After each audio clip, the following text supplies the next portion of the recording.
Olá, muito bem-vindos ao canal da Aeroplus novamente. O meu nome é Artur Mariano. Como prometido, obra 4, finalmente o término do apartamento que nós estamos a recuperar, aliás, que acabámos a recuperação de um edifício de 8 apartamentos. Estamos a mostrar uma das frações e muita gente se queixou que ainda não estava a versão final porque o empreiteiro tinha pregado uma pequena partida e, portanto, achámos melhor gravar o vídeo final. Esperamos que gostem, vamos lá.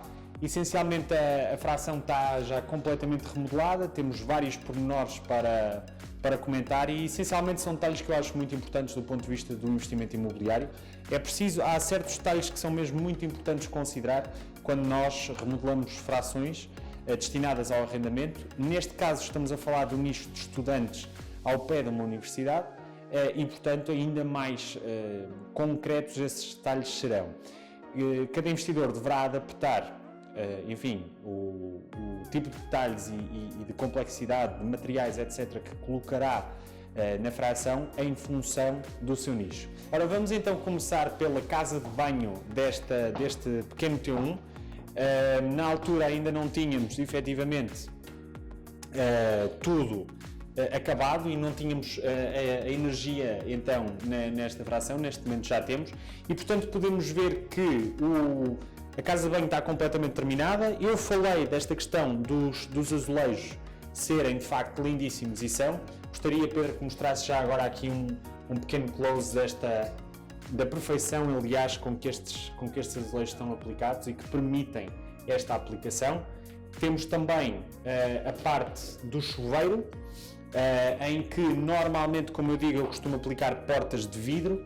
E neste caso decidimos não aplicar as portas de vidro, simplesmente porque tivemos que fazer um controle dos custos nesta obra e não achámos que isso fosse necessariamente aumentar ou a rentabilidade, a renda do imóvel e por conseguinte a rentabilidade, nem sequer a durabilidade das coisas e, portanto, não achamos que faça uma diferença muito grande.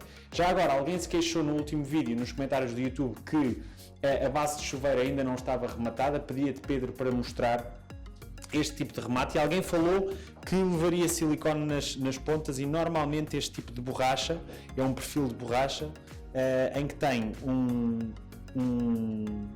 portanto, tem de facto um isolamento muito melhor e ao mesmo tempo tem também uma ação de permitir que a água, de não permitir, aliás, que a água transborde e que corra toda para o mesmo lado. Este é o chuveiro, temos aqui o resto da casa de banho, como podemos ver. Alguém também se queixou que esta porta na altura não estaria completamente afinada.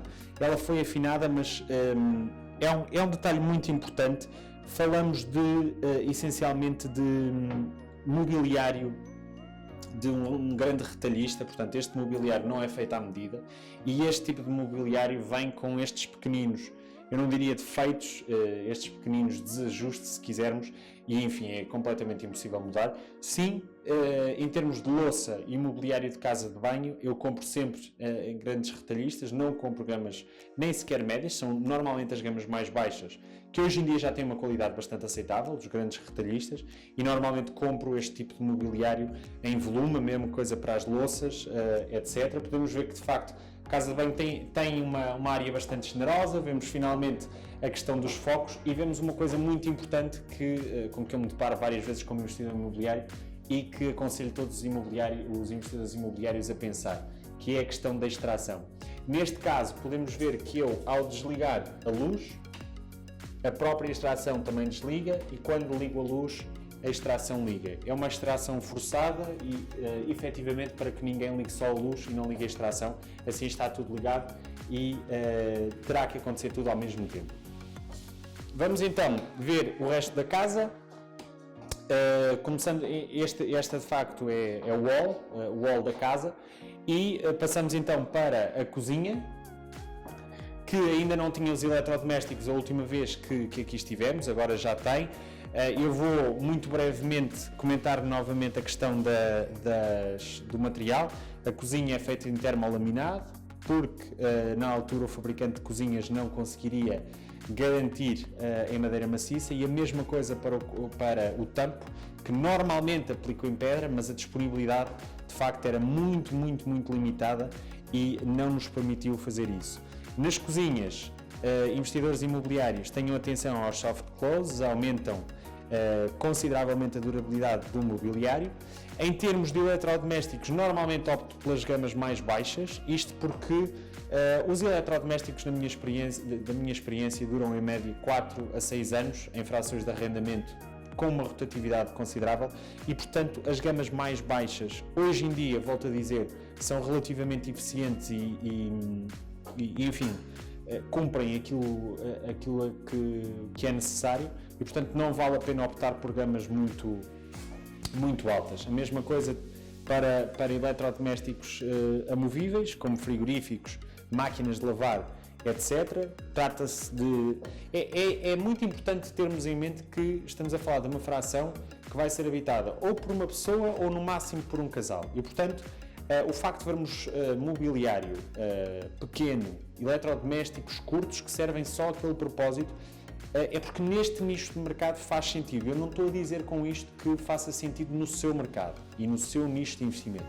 Terá que ver todas as questões, e esta casa não é uma casa de revenda. Se fosse uma casa de revenda, haveria aqui, nós vamos mostrar na Arrow vídeos de imóveis que vamos recuperar para revender exclusivamente, e a aplicação dos materiais, o tipo de materiais é totalmente diferente. Aqui falamos de uma fração para um ou eventualmente 2 estudantes que sejam um casal, naturalmente, que estejam ao pé da universidade e que em média fiquem 1 a 2 anos numa fração, e portanto não estamos, naturalmente, a renda também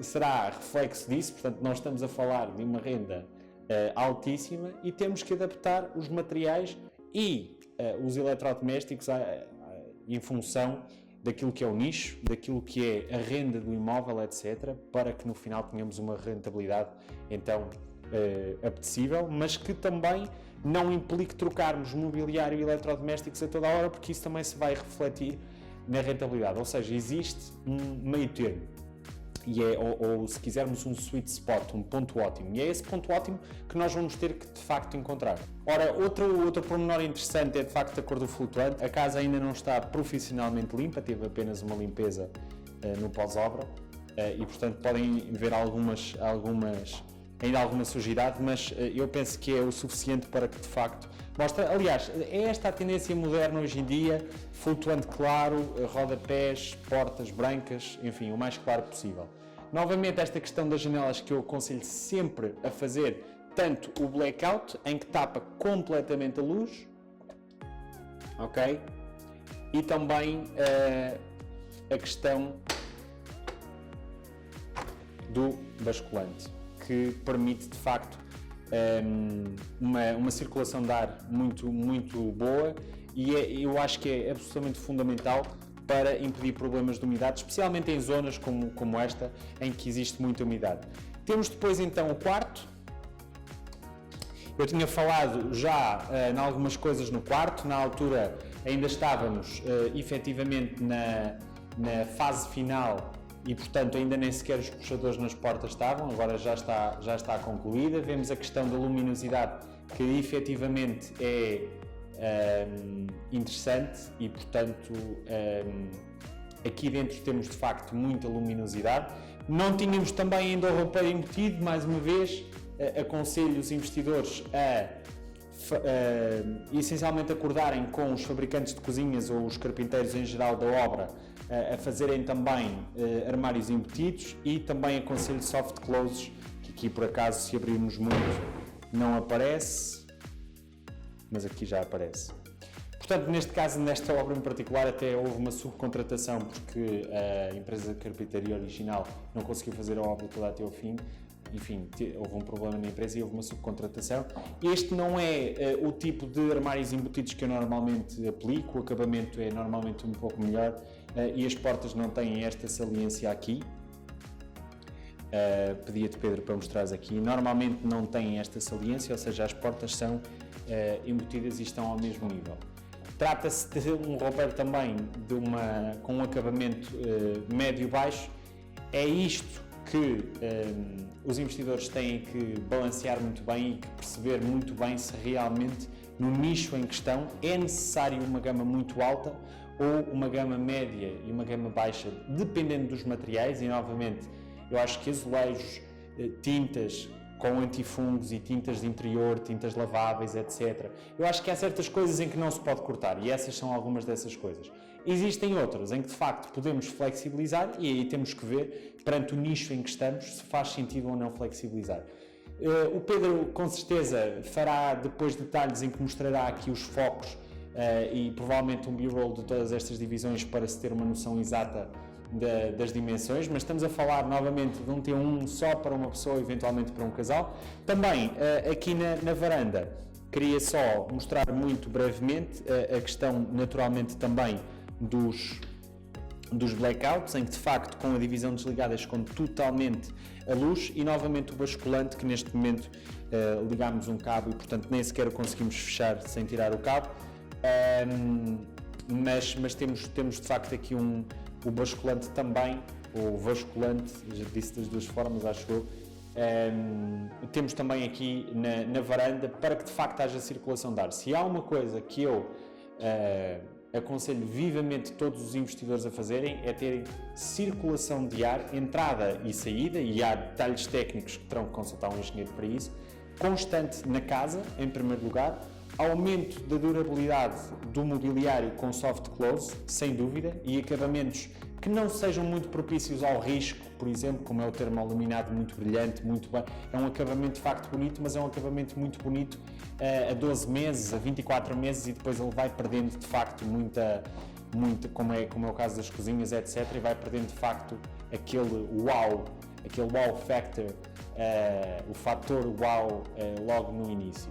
Também blackouts nas janelas, o que faz, portanto, é uma forma, além de eficiente, de tapar a própria luz, porque efetivamente isola completamente a luz, é também uma forma eficiente do ponto de vista de custo, porque dispensa persianas e dispensa, na minha opinião, cortinas também, e portanto são bastante eficientes desse ponto de vista também, além de que são muito modernas e muito bonitas.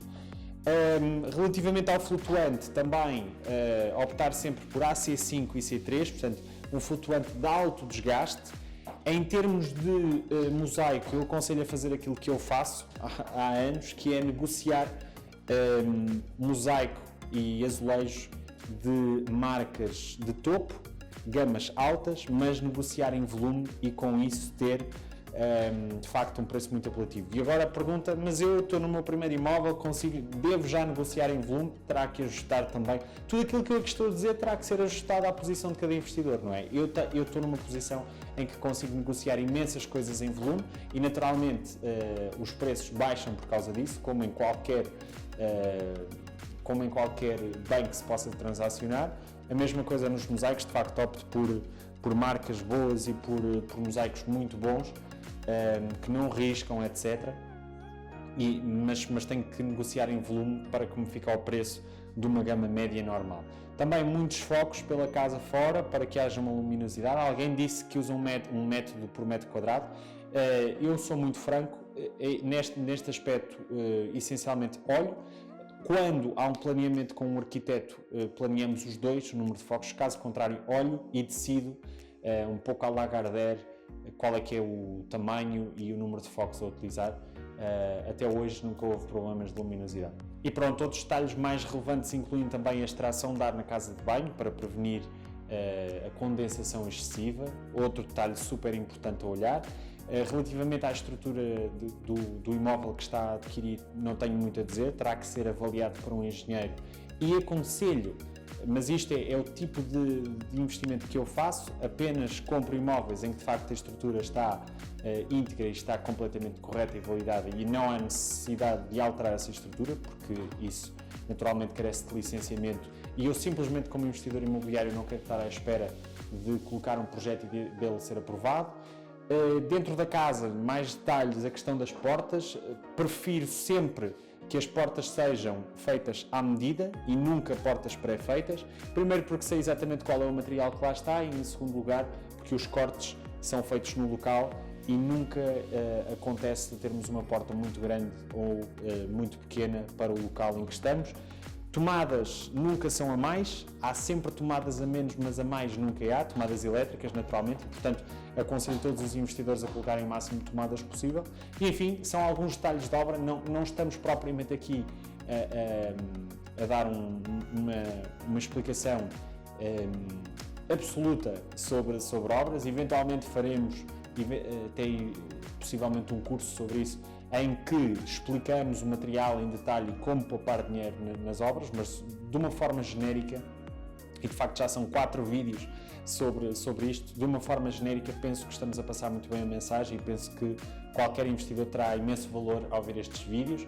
Enfim, é a forma como nós fazemos as coisas na Arrow, neste nicho, tanto eu a nível particular como na Arrow para clientes, é essencialmente o tipo de investimentos que fazemos. Temos um nicho, dominamos, conhecemos bem esse nicho, dominamos, está testado, está aprovado, está validado e no fundo continuamos precisamente nesse nicho porque sabemos que funciona e enfim, não estamos numa fase propriamente de explorar, essa fase já passou. Agora, se estiver num nicho completamente diferente, como é o nicho de revenda ou um nicho de arrendamento, mas a uma classe mais alta, um setor da população que eventualmente paga mais, a famílias que eventualmente queiram de facto um conforto totalmente diferente, como aquecimento central, etc. Então, algumas destas dicas não servirão para si, tudo tem que ser enquadrado. Eu penso que estamos aqui a dar dicas que podem ser genericamente utilizadas, mas tudo, volto a dizer, deve ser enquadrado, enfim, na posição em que está e no nicho em que está. É tudo. Se tiver perguntas sobre esta remodelação que nós fizemos, deixe nos comentários aqui em baixo, nós teremos todo o gosto em responder. O primeiro link que aparece na descrição é o link para o meu livro, Investir em Imobiliário do 0 ao Milhão. Ainda pode adquirir a primeira edição. Se ainda não leu, leia, vai receber muito valor desse livro, prometo-lhe. Se ainda não subscreveu o nosso canal, tem que subscrever, porque vamos continuar a ter imensos vídeos com muito conteúdo valioso.